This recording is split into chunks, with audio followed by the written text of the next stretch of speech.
Bonjour à toutes et à tous, Valentin Fera avec vous pour ce point de marché. Nous sommes le lundi 8 octobre 2018. J'espère que vous avez passé un agréable week-end. En tout cas, ce matin, nous avons le 10 ans US à 3,24% et le spread BTP Bund qui gagne plus 10 points de base et qui a même fait un plus haut à 15 points de base dès l'ouverture, en quelques minutes avant l'ouverture, des marchés européens. Alors, la question qui se pose, comme vous savez, puisque le spread BTP Bund est assez corrélé au DXY, est-ce qu'il faut acheter le dollar? Eh bien, c'est la question dont nous allons essayer de trouver réponse dans ce point de marché. Bonjour à vous, Pascal. Bonjour, François, Raymond, que je salue également. Un grand plaisir de vous retrouver. Rodolphe, Rémi, bonjour à vous. J'espère que vous allez bien. Hubert, que je salue également. Voilà, bonjour à toutes et à tous. Bienvenue dans ce webinaire. Alors, sans plus attendre, comme d'habitude, je vous invite à prendre connaissance de l'avertissement légal sur les risques. Le trading avec effet de levier amplifie toujours les gains et les pertes. Un compte risque limité prend un risque de perte du capital investi. L'investissement sur compte titre prend un risque de perte en capital. IG fournit un service d'exécution d'ordre. La présentation est à titre indicatif et ne saurait être considérée comme un conseil ou une recommandation. Alors, on commence comme d'habitude par un petit briefing de l'actualité. Alors, on a les commissaires européens Pierre Moscovici et Vladis Dombrovskis qui ont déclaré vendredi soir que les nouveaux objectifs budgétaires de l'Italie vont à l'encontre des recommandations formulées par l'UE. On a notamment le gouvernement italien qui a répondu à l'une des lettres envoyées par Bruxelles à la fermeture des marchés vendredi soir. C'est pour ça qu'on a le spread qui rebondit. Donc, le gouvernement italien, alors c'est le vice-président, il me semble, le vice-président qui a déclaré que voilà, Rome, le gouvernement restera, ne reviendra pas sur ses propositions, sur ses propositions de campagne et maintiendra voilà ses promesses. Donc voilà, on a le gouvernement italien qui a la semaine dernière revu à la baisse les déficits, qui a revu à la hausse le ratio PIB déficit, mais ça n'a pas l'air suffisant pour Bruxelles. Bruxelles qui critique le budget prévu pour 2019. Pour 2020-2021, a priori, c'est pas la problématique. En tout cas, vu que ça a été revu à la baisse, c'est pas ce qui contrarie le plus Bruxelles. C'est surtout le budget prévisionnel pour l'année prochaine. Donc voilà, et comme vous savez, c'est le 15 octobre, date à laquelle les gouvernements des pays de la zone euro, doivent transmettre leur budget de 2019 à Bruxelles et également les déclarer publiquement. Donc c'est la semaine prochaine, donc toute cette semaine, on va dire c'est la dernière ligne droite avant que le gouvernement italien transmette sa proposition budgétaire à Bruxelles. Donc ça devrait être, comme vous savez, assez volatile. Déjà que ces informations, ces incertitudes en Italie créent la volatilité, notamment sur l'euro et les marchés européens, eh bien ça fait quand même, ça sera encore probablement plus volatile. Tout va dépendre des commentaires. Au niveau des relations UE-US, on a des représentants européens qui ont déclaré que les méthodes utilisées par Donald Trump pour obtenir une révision de l'ALENA ne fonctionneront pas dans les négociations commerciales avec l'UE, puisque l'UE c'est 15 000 milliards de dollars de PIB, les États-Unis c'est 19 000, donc voilà, l'UE ça reste quand même la deuxième puissance économique mondiale, proche de la Chine qui a peut-être dépassé, ou voilà, c'est à peu près pareil. Mais donc on a l'UE en tout cas qui semble vouloir tenir tête aux États-Unis. Concernant la macro américaine, pour ceux qui ont suivi le webinaire spécial NFP vendredi, bien vous avez vu un taux de chômage qui a sorti un niveau le plus bas depuis 1969, 3,7%. 3,7%. Mis à part cela, on n'a pas eu non plus de surprises bonnes. On a eu une évolution du salaire moyen qui a été dans la lignée du consensus. Par contre, celle du mois précédent a été revue à la baisse. Et le NFP qui a été publié en baisse par rapport au consensus, eh bien la précédente publication a été revue à la hausse. Donc vous voyez que finalement, il n'y a pas eu de grands mouvements, hein. On a simplement eu les rendements obligataires américains qui ont continué à se tendre, hein. Les rendements longs, le 10 ans US qui a atteint même, il me semble, 3,25%. Donc nouveau plus haut pluriannuel. Ce matin, il a 3,24, pardon. Donc voilà. On va parler justement de ce rendement dans quelques instants. Concernant la Chine, alors deux choses. On a le secteur des services qui a connu en septembre sa croissance la plus soutenue depuis 3 mois. Et sinon, et c'est là le plus important peut-être, la BPOC, BOC, c'est la Banque populaire de Chine, qui a annoncé dimanche qu'elle allait réduire d'1 point de pourcentage le taux de réserve obligatoire pour la plupart des banques commerciales, ce qui devrait permettre de libérer jusqu'à 150 milliards de dollars dans l'économie afin d'encourager les banques commerciales à accorder davantage de crédit aux petites entreprises au secteur privé. Donc, en clair, la banque centrale chinoise qui réduit les obligations de réserve des banques commerciales afin de stimuler l'économie. Donc voilà, tout ça dans le but probablement de compenser l'impact des guerres commerciales. 150 milliards, c'est pas un chiffre, comment dire, aléatoire.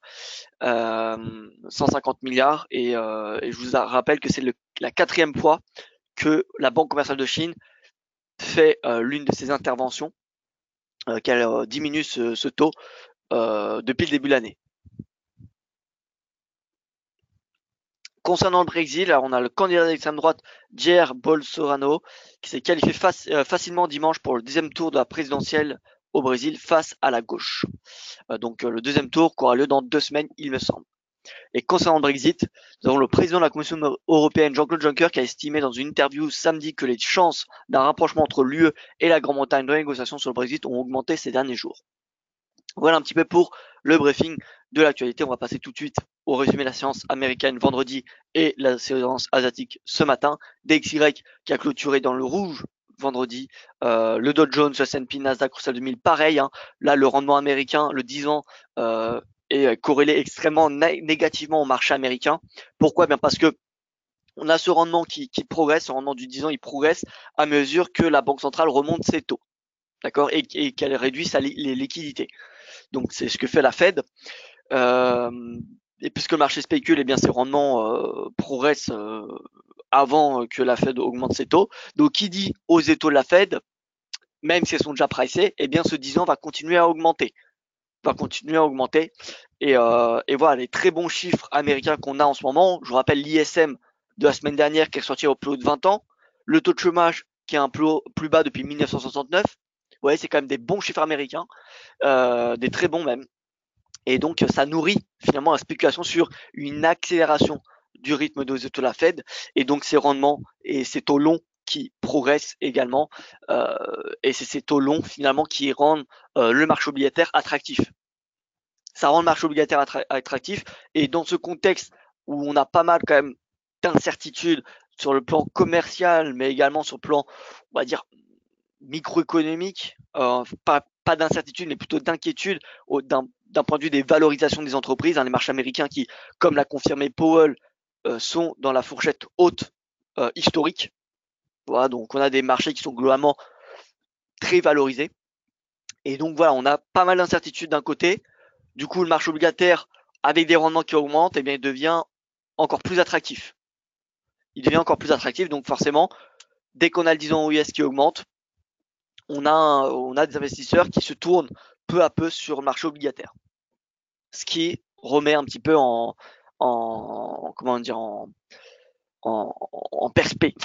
cause, oui, la tendance des marchés américains. Alors pas pour le moment, parce qu'on reste quand même très très haut, ces marchés américains, il y a pas de quoi les shorter actuellement, en tout cas pas sur du moyen terme.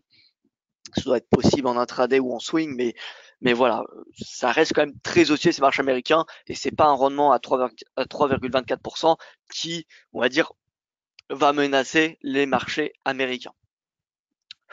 Ce matin, on a le 10 ans US, donc il y a 3,23.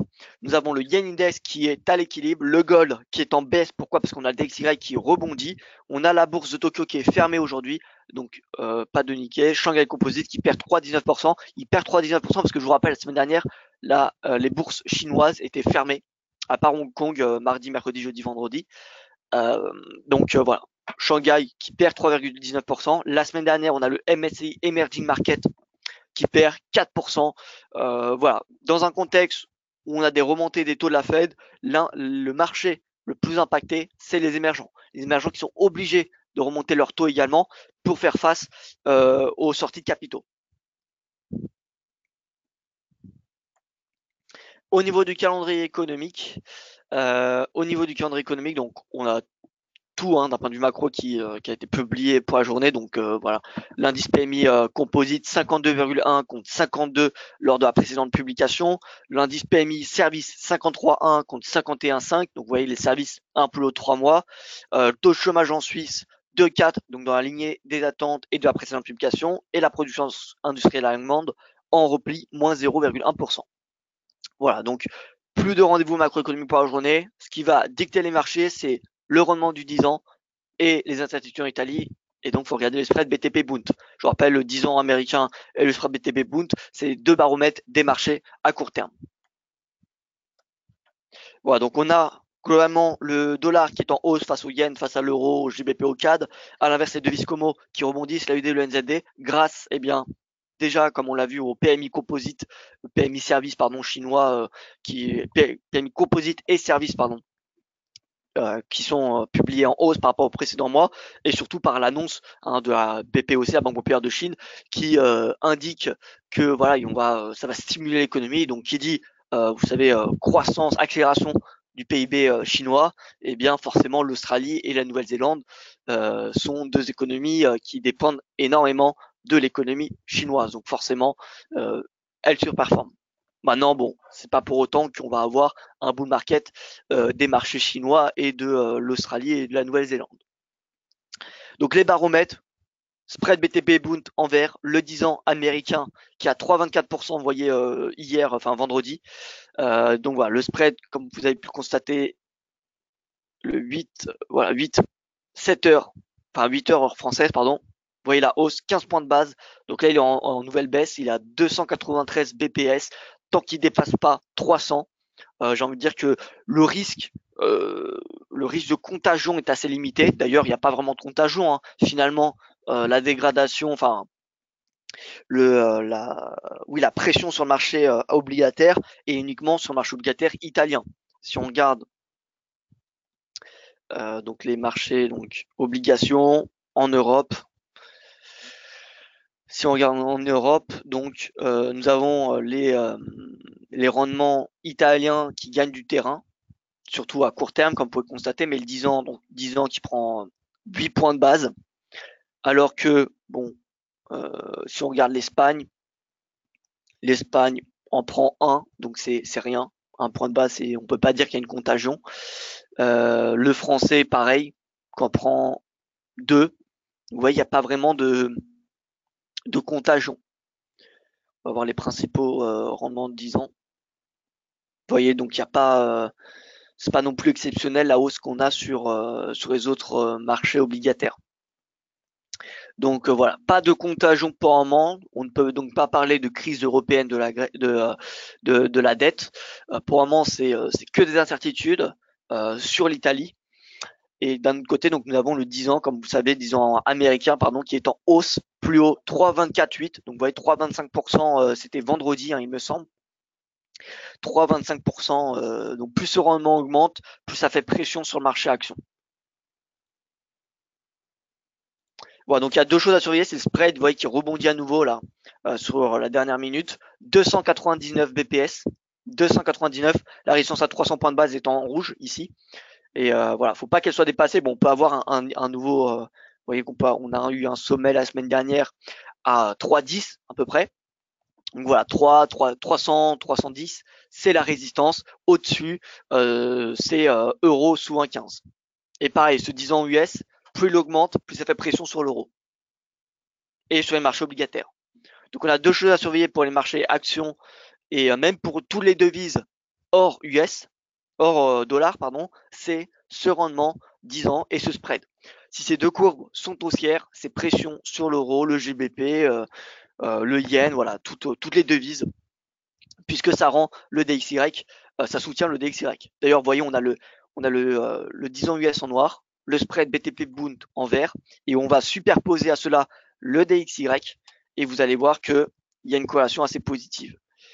Donc, on va mettre le 10 ans en rouge, le dollar en rouge, et vous voyez que on a une corrélation entre le spread et le 10 ans. Vous voyez, donc les deux, si le spread BTP Bund et le 10 ans US sont haussiers, on a des fortes chances que le DXY le soit également. Voilà, donc j'ai envie de dire le dollar, le 10 ans US, pardon, il est à 3,24, il est à un plus haut pluriannuel. La prochaine résistance, elle est assez lointaine, qu'on va voir dans un petit instant. Par contre, le spread BTP Bund, encore une fois, la résistance est 300, 310. 300, 310. Et actuellement, on est à 293, donc on a plutôt une perspective baissière hein, d'un point de vue technique. Parce que si on se met, regardez, sur du journalier, et qu'on enlève, pardon, voilà. Vous voyez, 300, c'est la résistance. Si on dépasse les 300, ça alimentera énormément la hausse du dollar. Et pour le 10 ans US, donc le 10 ans US, hop, voilà. Donc 10 ans, vous voyez la résistance, elle est à 344. Prochaine résistance, 344 BPS. 3,44%, pardon. 3,44, donc c'est 3,50.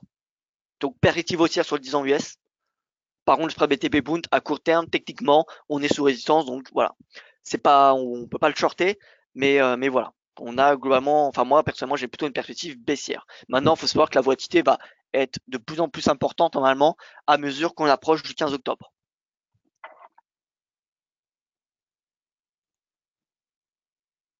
Pourquoi les émergents ont-ils une sortie de capitaux? Alors les émergents, en fait, dès qu'on a une Fed qui remonte ses taux, donc ça fait monter le dollar. Du coup, ça fait pression sur les devises émergentes qui sont assez fragiles. Hein. Donc du coup, on a une hausse et on a une importante hausse de l'inflation. Et donc pour que ces devises arrêtent de se déprécier, eh bien, les banques centrales des émergents sont obligées de remonter leurs taux. Voilà. Et donc elles sont obligées de remonter leurs taux, peu importe leur situation macroéconomique. Donc dans le but de éviter les sorties de capitaux. Pourquoi il y a des sorties de capitaux? Eh bien, les émergents sont, dépendent beaucoup des investisseurs étrangers, d'accord, dépendent beaucoup d'investisseurs étrangers. Et si on a une Fed qui remonte ses taux, ça veut dire qu'on a un marché obligataire déjà américain qui va devenir de plus en plus attractif. Et donc, voilà, c'est beaucoup plus sûr d'investir dans le marché obligataire américain aux yeux des investisseurs que dans les émergents. Les émergents, c'est beaucoup plus fragile comme économie. Donc, si on a une Fed qui remonte ses taux, on a un marché obligataire qui devient de plus en plus beaucoup plus attractif aux yeux d'investisseurs et c'est ce dont cherchent les investisseurs lorsqu'ils investissent dans les émergents. Les investisseurs investissent dans les émergents pour leur attractivité en termes de taux. Sauf que voilà, dès qu'on a une Fed qui remonte ses taux, eh bien on a celui américain qui devient attractif. Alors pas autant que les émergents, mais si on doit faire un rapport entre attractivité et sécurité, eh bien on va dire ce ratio qui n'est pas vraiment, qui est difficilement mesurable, eh bien devient en faveur des États-Unis. Et donc les investisseurs étrangers retirent leurs capitaux des émergents et achètent plutôt de la dette américaine. Voilà, de la dette ou voilà des actifs américains. Et donc pour éviter ces sorties de capitaux, qu'est-ce que fait les banques centrales des émergents? Eh bien, elles remontent leurs taux. Elles remontent leurs taux pour que voilà les dépôts deviennent de plus en plus que ces dépôts rémunèrent de plus en plus ces investisseurs. Voilà. Sauf que ça fonctionne pas toujours. En fait, ça limite plutôt la baisse. Voilà. On a généralement des baisses hein, sur les émergents. La plupart des émergents sont en baisse. Et puis en plus, dans ce contexte de guerre commerciale, vous voyez que en plus de cela, bah, c'est vraiment pas un contexte favorable aux émergents actuellement. 2018, c'est vraiment pas l'année des émergents. On a la guerre commerciale qui fait pression sur les émergents et en plus la Fed qui remonte ses taux. Donc voilà. Les émergents, c'est les actifs couramment presque les plus risqués. Voilà, c'est considéré comme les plus risqués aux yeux des investisseurs étrangers. Donc voilà, dès qu'on a une guerre commerciale et en plus de cela, on a une Fed qui remonte ses taux, bien les investisseurs étrangers qui vont vers des marchés un petit peu plus finalement plus sûrs parce que le risque de baisse des marchés émergents est très important. D'ailleurs, si vous regardez le MSCI Emerging Market qu'on peut voir, donc là c'est voilà Emerging Market, on va se mettre sur un an. Vous voyez que alors depuis le début de l'année, marché action des marchés émergents, donc dedans il y a la Chine, il y a le Brésil, il y a voilà, il y a beaucoup de marchés émergents, moins 13%, moins 14 même, moins 14%. Donc voilà, c'est assez important quand même comme baisse. Hein. C'est assez important.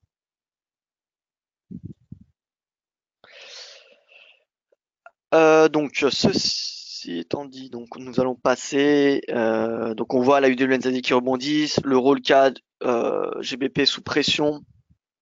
Alors comme vous savez, moi le dollar, je trouve un petit peu compliqué à trader en ce moment parce que, comme je vous l'ai dit, hein, il y a deux choses qui influencent énormément le dollar à court terme. C'est un, le 10 ans US, deux, le spread BTP Bund. Or, le spread BTP Bund, techniquement, j'ai une perspective baissière tant qu'il se situe sous les 300 points de base. Et pour le 10 ans, j'ai une perspective haussière puisqu'il a dépassé une résistance.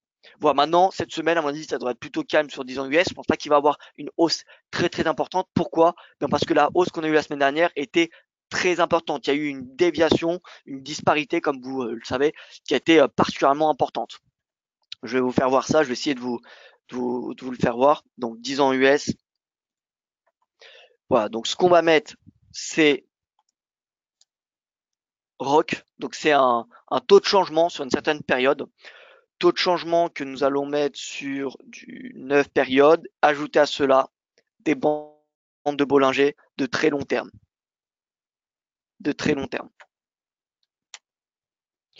Donc voilà, on va pas mettre sur 9, nous allons mettre sur 5.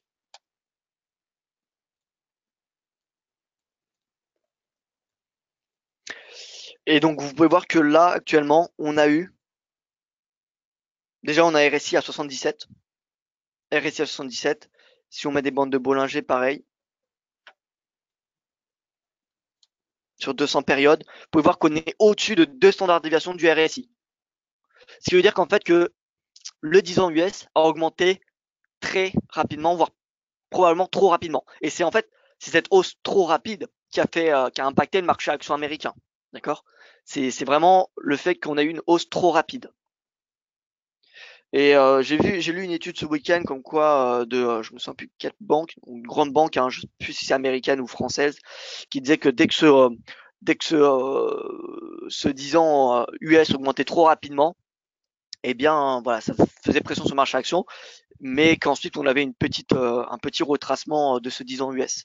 Et c'est pour cela en fait finalement que le 10 ans, en tout cas, a des chances, bien que le momentum soit extrêmement haussier, il a des chances de respirer à court terme. Et donc vous pouvez voir que en fait, si on ajoute à cela le S&P, donc là c'est vraiment de l'étude. Hein. Là pour le coup, nous faisons de l'étude quantitative. Voilà, donc on va mettre une standard déviation de 1,5. Pas obligé de mettre de 2. 2, ça caractérise les bandes de Bollinger. Mais si on met du 1,5 et qu'on regarde à chaque fois que le RSI dépasse standard déviation de 1,5, on a un S&P qui devient sous pression. On a un S&P qui globalement est sous pression. On a des incertitudes finalement. Regardez le flash crash, c'est lorsqu'on avait un RSI qui s'emballait sur le 10 ans US et qui dépassait de loin les 1,5 standard déviation de 200 périodes. Voilà. Donc dès qu'on a en fait ce qu'il faut retenir de cette petite étude, c'est dès qu'on a un 10 ans US qui augmente trop rapidement, c'est ça qui fragilise le marché action, même américain. Voilà, même américain, parce que honnêtement, le marché américain, c'est celui qui est le plus solide. On le voit, hein. Peu importe la guerre commerciale, voilà. Clairement, le marché américain, ce qui alimente le marché américain, c'est quoi? C'est les résultats des entreprises. Il n'y a que ça qui alimente, enfin, qui fait bouger significativement le marché américain. Et tant qu'on a des résultats super aux attentes, eh bien, le marché américain est haussier. Finalement, le meilleur indicateur pour trader sur du moyen long terme, pour anticiper finalement un potentiel crack ou ralentissement de l'économie américaine.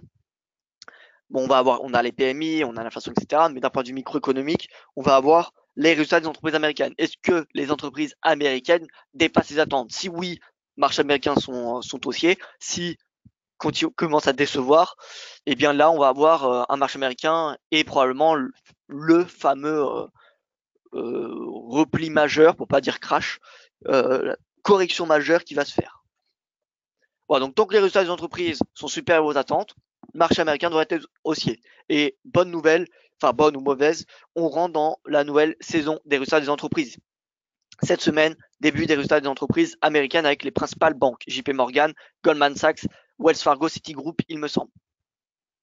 Donc voilà, début de la saison, nouvelle saison de résultats des entreprises américaines pour le troisième trimestre. Donc voilà, il y a des attentes. Finalement, c'est pas vraiment le chiffre absolu en lui-même qui compte, c'est vraiment le chiffre par rapport aux expectations, par rapport aux attentes. Si les chiffres, si les entreprises américaines dépassent les attentes, eh bien c'est positif pour les marchés actions. Et si ces chiffres déçoivent, même s'ils sont en croissance, mais s'ils déçoivent, là par contre on va avoir un marché américain qui va devenir très intéressant. On ne sait pas réellement quelle va être la tendance. Est-ce qu'on va avoir le crack immédiatement ou est-ce qu'on va avoir une volatilité, mais finalement une reprise haussière, ça sera à surveiller de très près.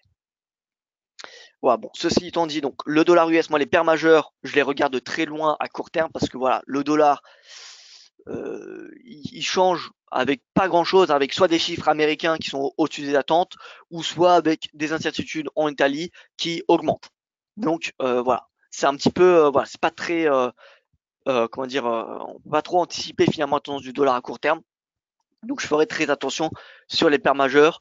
En tout cas, l'euro franc suisse, notre objectif jusqu'à 1,44-50 a été atteint. Vous voyez, je pense qu'on peut aller chercher un petit peu plus haut, mais voilà, à court terme, comme vous savez, on a les incertitudes en Italie qui limitent la hausse de l'euro, qui limitent la hausse de l'euro.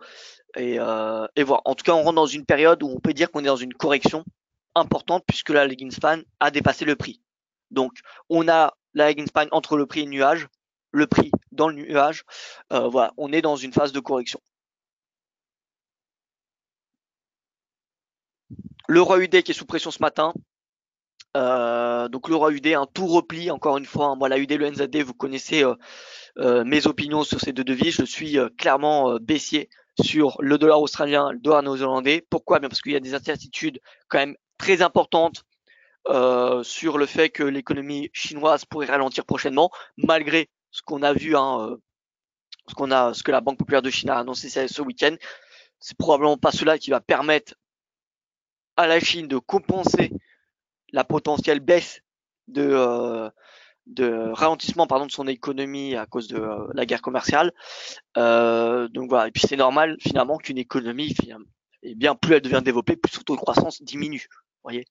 Donc voilà, la Chine va rester quand même sous pression. En plus de cela, la guerre commerciale entre les États-Unis et la Chine, ça semble être loin d'être terminé.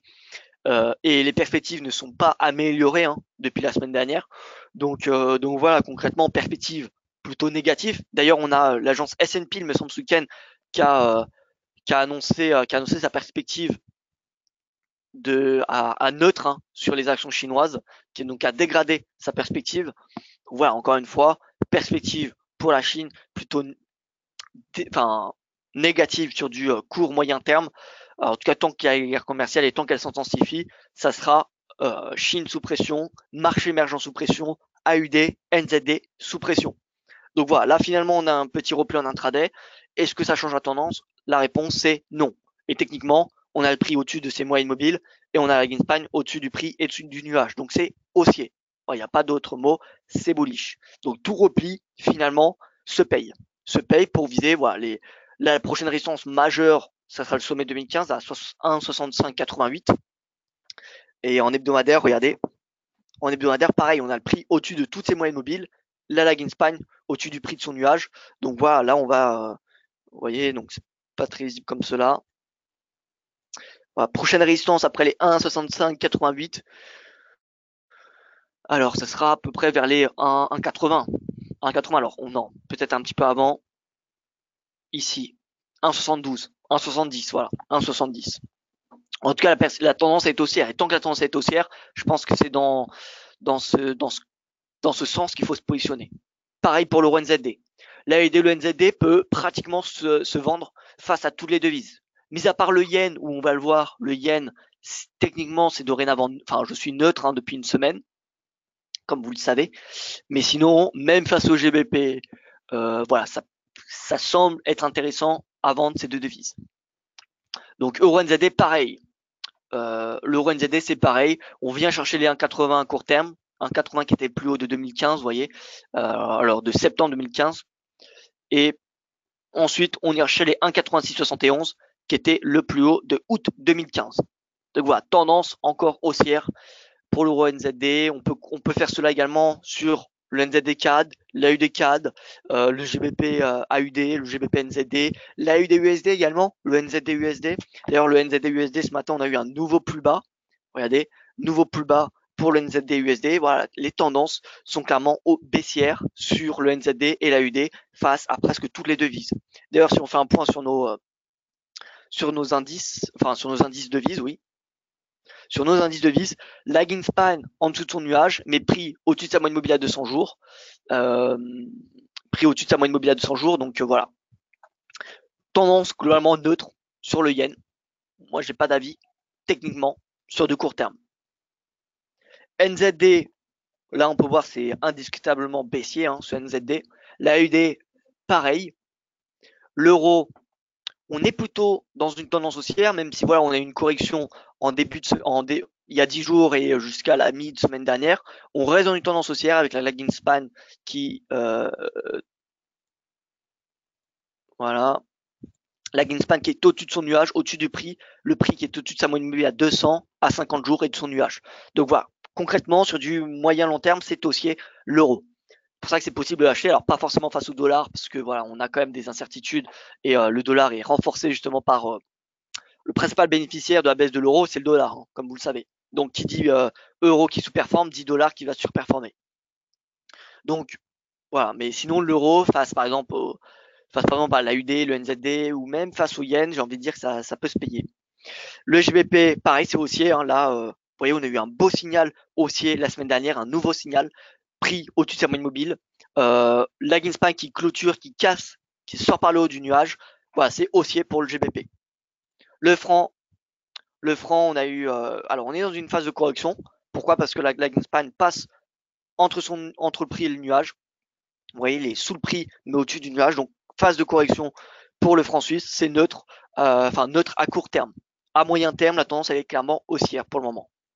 Dollar US, voilà, tendance indiscutablement haussière. On a sorti par le haut du canal, ce qui indique, voilà, on a eu une sortie avec plusieurs chandeliers et on a même eu la clôture hebdomadaire au-dessus. Donc voilà, techniquement, c'est bullish le dollar. Il y a plus de doute là-dessus. C'est haussier dollar. C'est haussier dollar et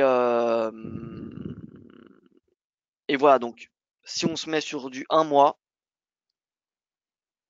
donc on a le canal ici. Généralement, ce canal, alors là, on peut pas dire que c'est à mi-tendance. C'est pas un drapeau, puisqu'un drapeau, ça dure que quelques semaines, ça dure jusqu'à 3 semaines un drapeau. Là, c'est pas 3 semaines, c'est 2 ans. Vous voyez, donc c'est pas un drapeau. C'était simplement une phase de tendance baissière. Mais voilà, dans un premier temps, la résistance prochaine, c'est le plus haut, donc ça peut pas se trader cet indice. Mais vous voyez que c'est le plus haut de décembre 2016. Bon, par contre, on a le DXY, on va le voir on va le voir tout de suite même. DXY, voilà, DXY c'est bullish. Lagging span au-dessus de son nuage et du prix. Le prix au-dessus de son nuage et de ses moyennes mobiles à 50 et 200 périodes. Donc voilà, haussier DXY, direction les 97 points. Donc dollar pareil, ça s'achète. Ça s'achète. Et enfin le CAD index, haussier également.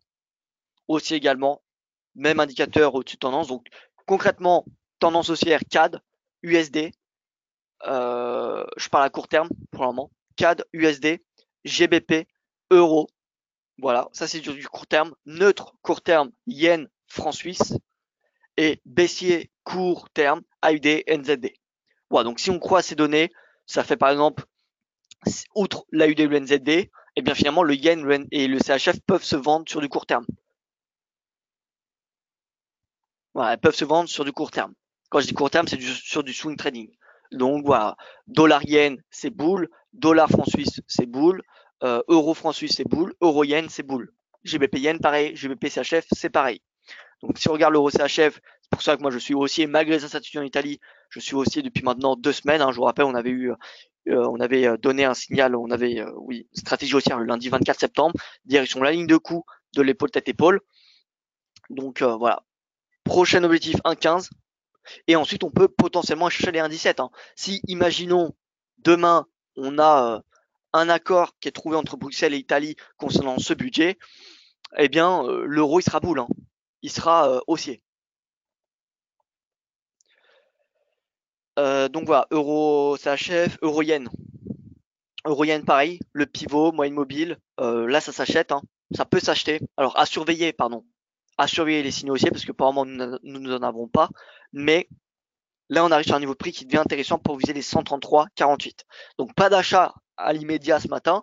Mais si on a, par exemple, un signal du stochastique ou si on a un avalement haussier, vous voyez, ces genres de signaux-là, eh bien, ça nous permettrait de passer à l'achat. En attendant, nous n'avons pas de signaux.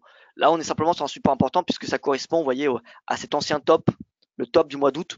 Donc, vous voyez, creux, sommet, pullback, breakout, pullback, en espérant,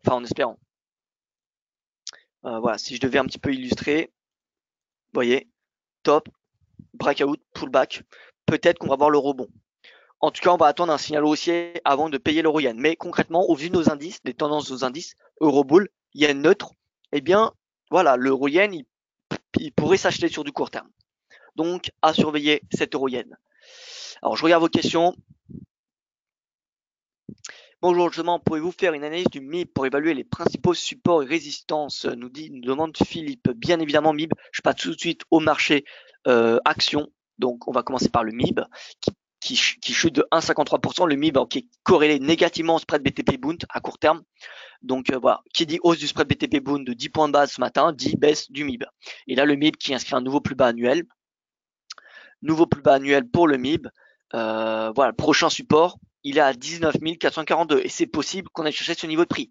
Tant que le spread BTP Bund restera assez élevé, on ira chercher des nouveaux plus bas sur le MIB. D'ailleurs, vous voyez que là, il s'approche des 20 000. Donc là, support 20 000 points. Si on casse les 20 000, si on a une clôture journalière en dessous des 20 000, on vient chercher 19 442. Donc 20 000, puis 19 942. Pour le DAX,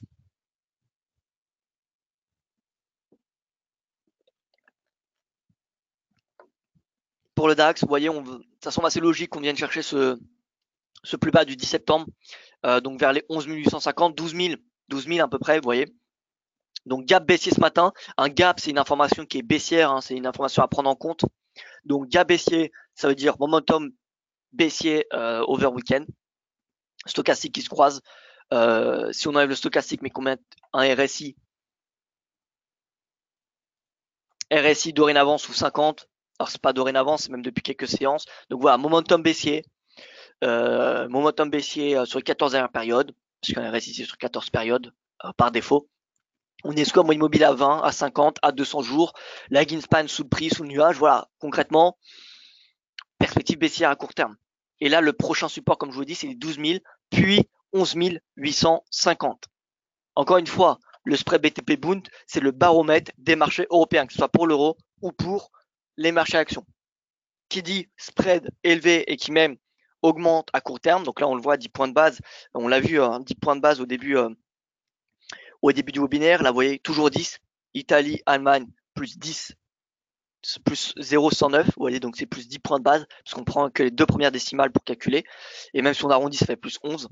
Donc plus 11 points de base, ça fait pression. Et là, le CAC, donc, il vient chercher cette zone de support, 5322, voire le S1, lagging span sous le nuage, prix sous ses moyennes mobiles. Ça y est, on repasse dans une tendance qui est baissière. Si on utilise le retracement de Fibonacci, on a dépassé 50. On teste actuellement 61% de retracement de cette tendance. Donc voilà, à court terme, 5351. Ensuite, nous irons chercher 5322, puis le S1 mensuel à 5300 points. 5300 qui est un niveau de support assez important. Alors, je vais regarder simplement horaire training personnalisé. 8h, 7h30, c'est bon. Donc, on n'a pas eu de... Ah si, on a eu un gap, pardon, over weekend. Gap, donc, 5322 support. 5322, le support à court terme. L'Eurostock 50, pareil, tendance baissière. Hein. Si on a le CAC dans une tendance baissière et le DAX également, et bien c'est pareil pour l'Eurostock. Hein. Lagging span sous le nuage, prix sous ses moyennes mobiles. Voilà, là l'Eurostock, ça semblerait logique qu'on vienne chercher les plus bas de septembre. vers les 3300 points à peu près. Voilà, on vient chercher 3300. Et encore une fois, le baromètre, donc c'est le spread BTP Bund, mais on a également le 10 ans US. Le 10 ans, bon là il code pas actuellement, mais le 10 ans US, si à l'ouverture du marché américain il augmente, eh bien ça va refaire pression sur les marchés américains. Marché américain et marché européen. Comme on l'a vu la semaine dernière, lorsqu'on a eu le 10 ans US, rappelez-vous, qui avait fait son niveau plus haut, qui avait dépassé les 3,10%, on avait eu le gap baissier, alors c'était CAC 40, il me semble que c'était ce chandelier-là, c'était le jeudi. Hein. Dans la nuit de mercredi à jeudi, voilà, en fin de séance américaine, mercredi soir, on avait eu le 10 ans US qui avait dépassé son ancien sommet annuel, marché américain qui avait clôturé dans le rouge, et le lendemain, on avait le spread BTP Bund qui était resté plutôt stable, mais parce qu'on avait ce rendement à 10 ans qui avait progressé, eh bien, ça avait fait énormément de pression sur les marchés européens. Donc voilà.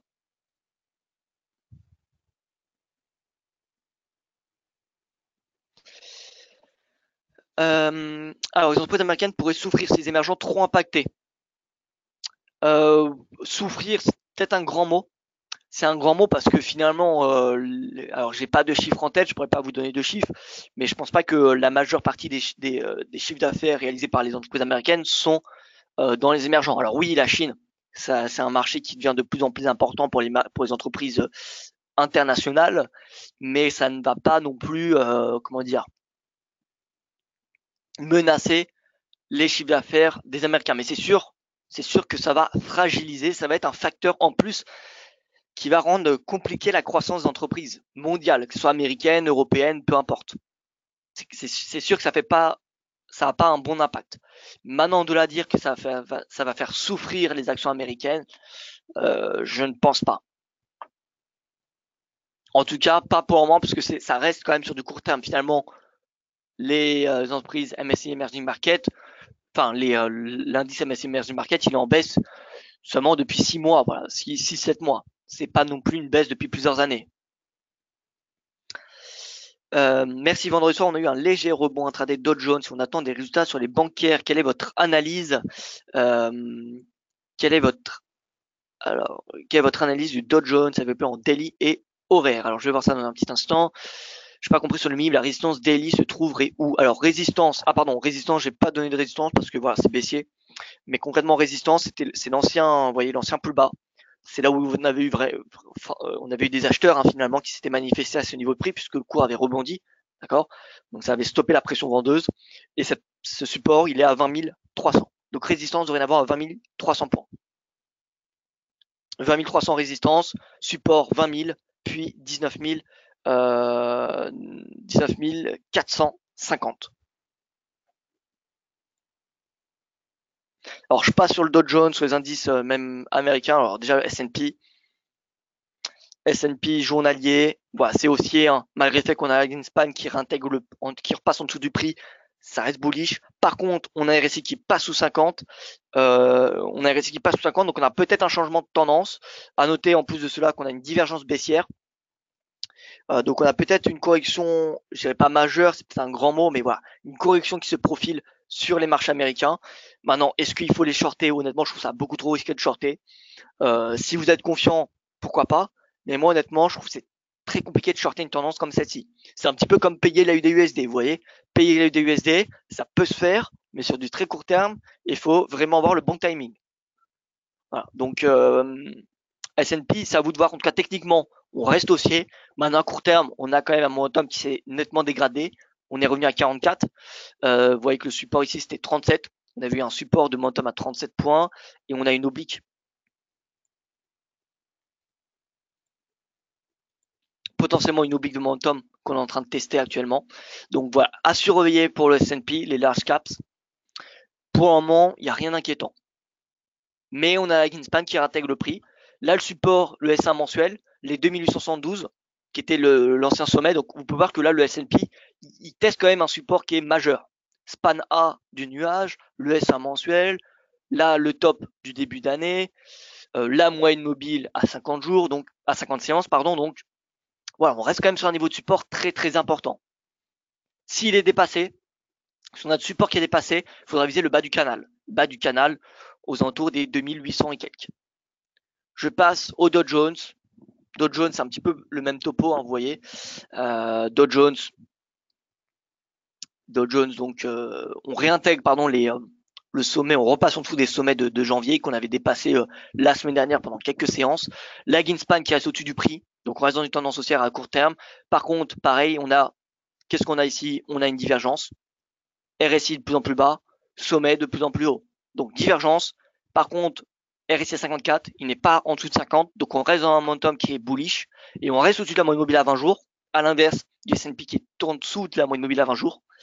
Donc voilà, si on a un repli, il pourrait se faire jusqu'à 25 800 à peu près, qui était le sommet de février.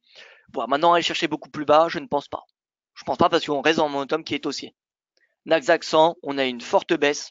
Encore une fois, tout va se jouer sur le rendement du 10 ans américain. Et pour le moment, ce qui fait varier le rendement du 10 ans américain, c'est les chiffres macro. On le voit avec le simple si on a un très bon chiffre macro américain, comme l'ISM qu'on a eu la semaine dernière, comme le taux de chômage, rendement du 10 ans, haussier. Et voilà, c'est les chiffres américains qui, ont un impact assez important sur le court terme sur tous les actifs américains. Et là, aujourd'hui, on n'a plus vraiment de chiffres américains, on n'a plus de chiffres. Ouais, si on se met sur les États-Unis, on va enlever le faible pour la semaine. Finalement, aujourd'hui, on n'a rien. Mardi, on n'a rien. Donc, on a 2 séances devant nous où je pense qu'on va avoir un rebond des marchés américains. Voilà. Maintenant, encore une fois, tout va se jouer sur le 10 ans. Et il suffit d'un commentaire de Powell, comme on l'a vu mardi dernier et mercredi dernier, très confiant, pour que le rendement flambe. Enfin, les taux longs flambent. Donc, d'un point de vue macro, lundi, mardi, on n'a rien. Mercredi, pas grand-chose non plus. Par contre, jeudi, IPC des États-Unis. IPC et vendredi, indice de confiance du Michigan. Donc, alors, il me semble indice de confiance.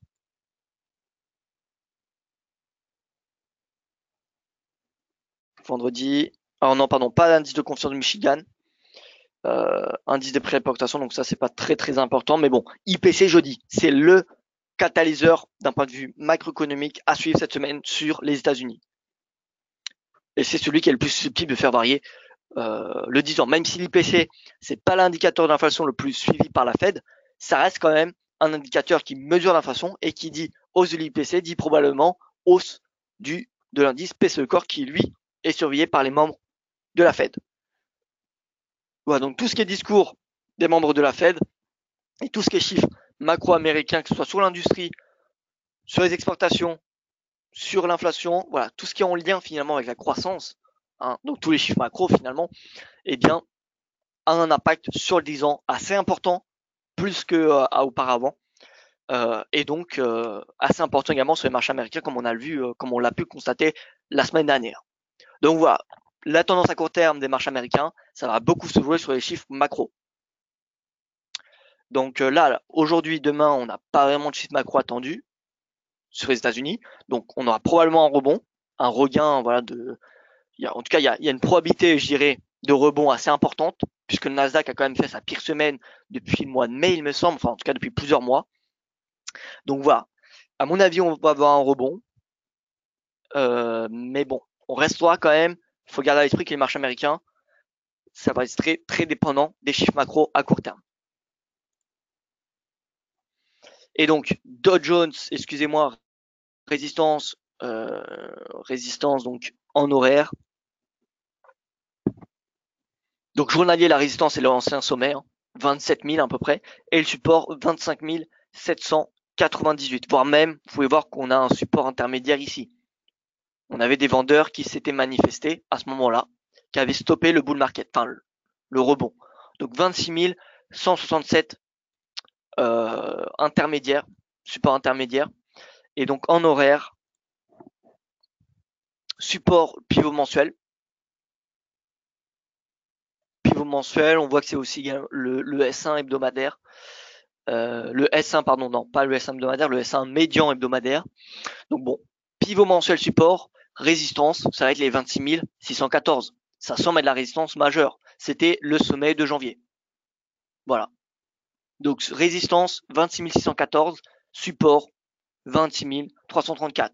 Si on dépasse les 26 334, on va à 26 167, puis potentiellement 25 798. Et à l'inverse, si on repasse au-dessus des 26 614, c'est haussier jusqu'au plus haut, au récent sommet de l'année, c'est 27 000 à peu près. On passe aux commodities.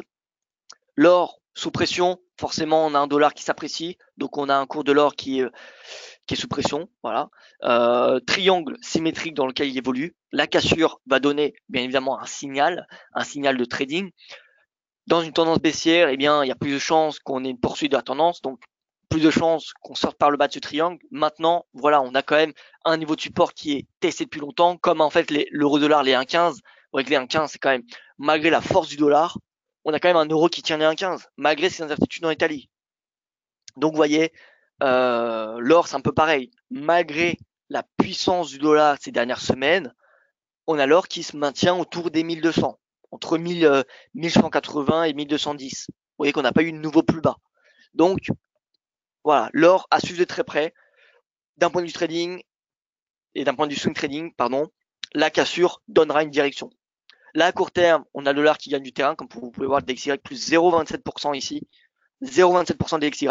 Donc, pression de l'or, support 1187. Si on se met sur du horaire, vous voyez, on va chercher probablement ce niveau de prix à court terme. On va chercher ce niveau de prix.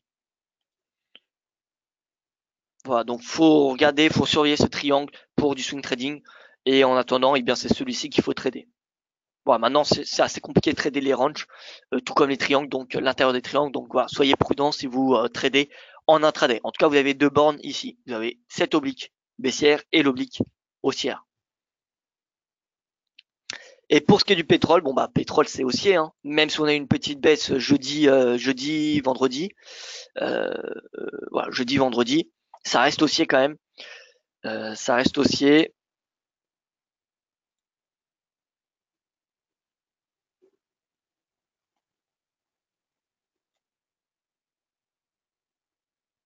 Alors là, nous sommes à 73 dollars le baril.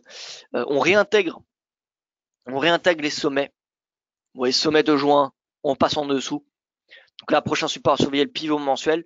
Est-ce qu'il faut shorter le cours de pétrole? Je ne pense pas, parce que la tendance, elle reste clairement haussière. La Greenspan est au-dessus du prix, au-dessus du nuage. Le prix au-dessus de ses moyennes mobiles, 20, 50, 200 jours. Donc voilà, concrètement, c'est compliqué de shorter une tendance aussi bullish. Ce qu'on a là, c'est plutôt une respiration du momentum, ce qui est assez normal au vu du momentum qu'on a eu. Vous voyez qu'on a eu le prix qui a clôturé plusieurs fois au-dessus de ces bandes de Bollinger, ce qui montre un momentum extrêmement important. Qu'est-ce qu'on a eu ici? On a eu un avalement baissier. Donc c'est un signal baissier. Support à surveiller, 71, 30. En tout cas, ce qu'il faut privilégier, c'est les positions acheteuses sur les cours de pétrole au vu de l'état de la tendance. Est-ce qu'on a le Brent qui a confirmé cette baisse? Non, oui, parce qu'on a eu un avalement. Non, même pas un avalement, c'était pas un avalement. Mais on n'a pas une réintégration, vous voyez, du sommet de l'année, enfin de l'ancien sommet. Donc, en fait, finalement, ce qu'il faut surveiller pour payer le WTI, c'est probablement lorsque le Brent reviendra sur ce support. Si le Brent revient à 80,44 dollars, on devrait avoir des acheteurs de retour sur les cours de pétrole. Donc voilà, plus que le WTI, excusez-moi, donc plus que le WTI, l'analyse technique du WTI, finalement, je trouve que l'analyse technique du Brent est beaucoup plus propre. Voilà, on a un bon niveau de support, on a le breakout et on va probablement voir le pullback. Et comme on en avait parlé la semaine dernière, à chaque fois qu'on a eu des breakouts, on a eu des pullbacks qui sont intervenus quelques semaines, voire quelques mois après. Regardez ici, résistance. Attends, je vais mettre ça en rouge, donc violet, pardon. Résistance, breakout, le pullback qui a eu lieu 3 mois après. Bon là, ça a l'air d'être un peu plus rapide, mais vous voyez, 80-44 dollars, techniquement, ça se paye. Hein. Techniquement, ça se paye. Alors, il faudra pas payer immédiatement les 80-44 dollars, il va falloir attendre un signal haussier, il faut un avalement haussier, voilà, peu importe, un signal en tout cas. Il faut pas payer un support comme ça parce que c'est un support. Donc, à 80-44 dollars, il va falloir surveiller si on a techniquement des signaux haussiers. Si l'on a, eh bien, on pourra le payer. Que ce soit des signaux haussiers sur du journalier ou sur du 4 heures. Voilà, donc actuellement, contre pétrole, c'est baissier sur du très court terme, et ça me semble assez logique, en tout cas probable d'un point de vue technique, hein, au vu de ce graphique, qu'on aille chercher les 80 vers le 44 dollars, et donc que le WTI continue à s'enfoncer, pourquoi pas vers le pivot mensuel. Voilà, maintenant, est-ce que ça remet en cause la tendance haussière? La réponse est non. Alors, je réponds aux questions. Bon, écoutez, voilà, j'ai répondu à toutes les questions, je vois qu'il n'y en a plus. L'USD4, je fais un petit tour rapidement. L'USD4, vous voyez, rebond, hein, finalement, on a eu un rebond très très important. Est-ce que ça remet en cause la baisse? Non. Maintenant, bon, pour ceux qui sont passés à la vente lundi à la suite de l'accord de l'ANA, eh bien, bon, c'était une mauvaise stratégie finalement. Maintenant, voilà, moi je reste baissier. Pourquoi? Bien parce que les rendements canadiens devraient progresser beaucoup plus rapidement que les rendements américains. La semaine dernière, on n'a vraiment pas eu de chance parce qu'on a eu Powell qui a été extrêmement, comment dire, confiant. On a eu un indice ISM qui était à son plus haut de 20 ans et un taux de chômage au plus bas depuis 1969. Donc c'était vraiment finalement une mauvaise semaine pour passer à la vente sur le dollar US, hein, pas forcément à l'achat du CAD, parce que si vous regardez le CAD la semaine dernière, il a quand même été pas assez bullish. Regardez, performance sur une semaine. Ah non, alors c'est étrange. Étrange, le CAD qui a sous-performé. Oh non, j'ai dû me tromper. Performance CAD. Ah d'accord, c'est depuis le début de la semaine, comme vous pouvez constater. Moins 0,42, vous voyez, c'est les mêmes performances. Donc c'est pas sur une semaine glissante.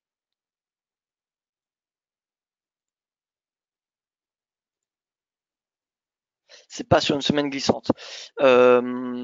Alors,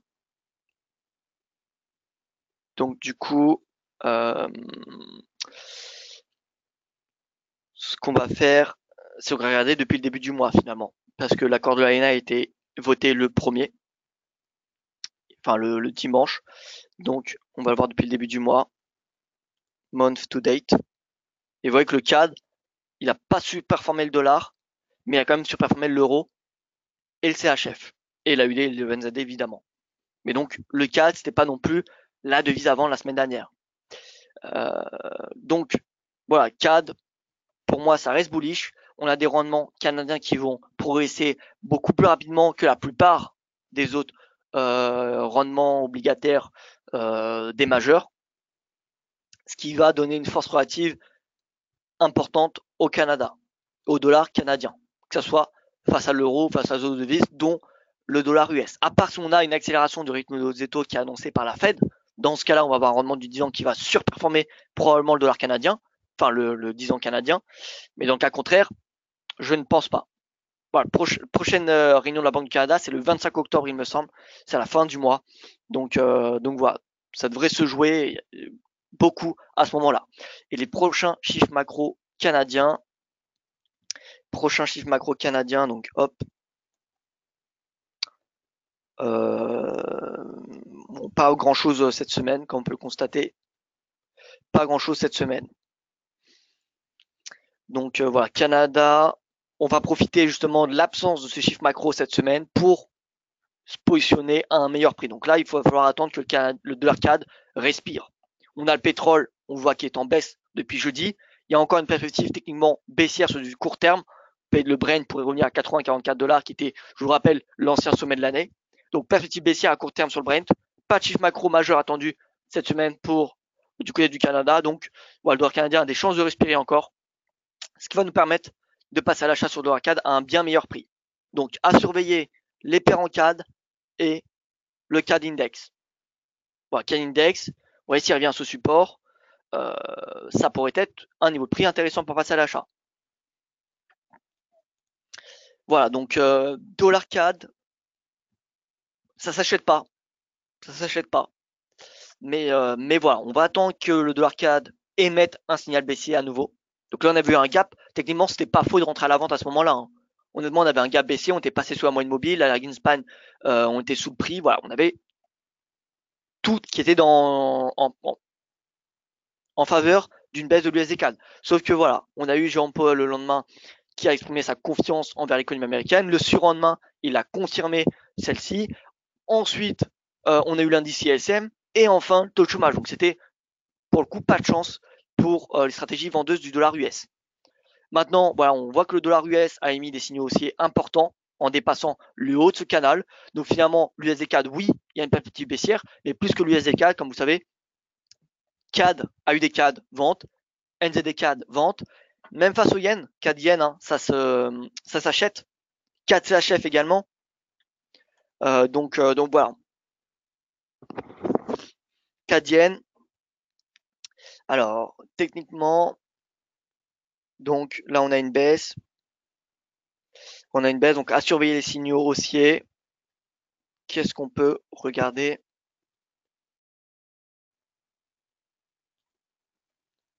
Donc la canadienne, rien d'intéressant. CAD, CHF. Alors CHF CAD, pardon. Alors, CHF CAD, il me semble. Hein.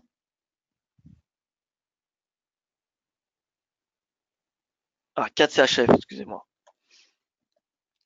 4 CHF, pareil, là, c'est pas intéressant à acheter le CAD. Hein. On voit qu'il y a clairement, vous voyez, une baisse sur les paires en CAD à court terme. Il y a une baisse sur les paires en CAD. Maintenant, pour moi, ça ne met en aucun cas la tendance haussière du dollar canadien. Pourquoi? Tout simplement parce que on a 10 ans canadien, c'est 10 ans, ouais, qui est extrêmement bullish, Et si on fait une force relative avec le dollar, avec le, alors on va mettre US 10 ans. Je vais enlever les indicateurs. Donc là, vous voyez qu'à court terme, on a une baisse. Donc ça donne une force relative. Normalement, ça donne une force relative au dollar canadien.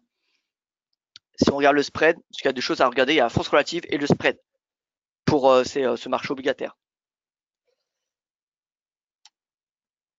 Voilà, par contre, le spread qui est en hausse, donc spread en hausse, ouais, depuis le 1er octobre, finalement, c'était là où on était rentré à la vente sur le USD CAD. Et depuis USD CAD, le spread entre le 10 ans US et le 10 ans canadien augmente, ce qui donne une force relative au dollar US. Voilà, si ce spread baisse et qu'en plus de cela, la force relative 10 ans US, 10 ans canadien progresse, ça permettrait de passer, à la vente sur le USD CAD. En tout cas, la force relative 10 ans US, 10 ans canadien est en baisse. On n'a pas de signaux baissiers. Mais vous voyez, si on dépasse ce support, ça permettrait de donner une force relative, de voir probablement le spread 10 ans US, 10 ans canadien se réduire et donc donner une force au CAD.